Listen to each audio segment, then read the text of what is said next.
Joumana Haddad, on imagine que ça vous parle, la défense des minorités sexuelles, les rapports hommes-femmes dans la société libanaise, mais aussi en Méditerranée et partout dans le monde.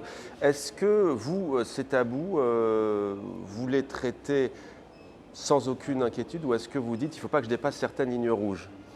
Ah non, je ne m'impose aucune censure, hein.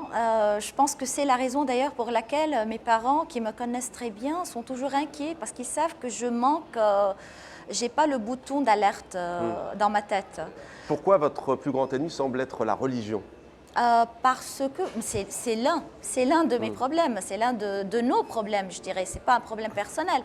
Parce que tant que le Liban n'est pas un pays ne sera pas un pays laïque, on ne peut pas vraiment parler des droits des minorités sexuelles, des droits des femmes, de l'égalité, de toutes ces thématiques en bonne et due forme. C'est juste en discuter sans parler du vrai, de l'éléphant dans la chambre qui est la religion est juste une façon de caresser ou bien de négocier avec l'état des choses qui existe. Faten Fadel, sur la religion par exemple, c'est un sujet qui fait débat depuis les printemps arabes, depuis les soulèvements en Tunisie, en Égypte, puis ensuite en Syrie.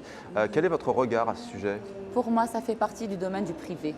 Autant que possible, c'est une question qui devrait rester dans cette sphère-là. Alors,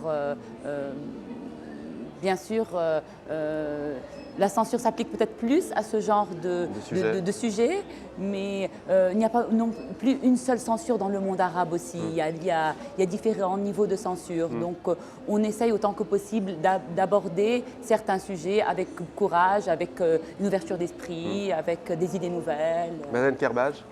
Oui, la religion. Écoutez, c'est un très vaste sujet. Je pense que c'est le problème. Joumana disait c'est un de nos problèmes. Pour moi, c'est le problème principal du monde entier, pas du Liban. Alors au Liban, c'est exacerbé et dans les pays arabes avec toutes ces différences.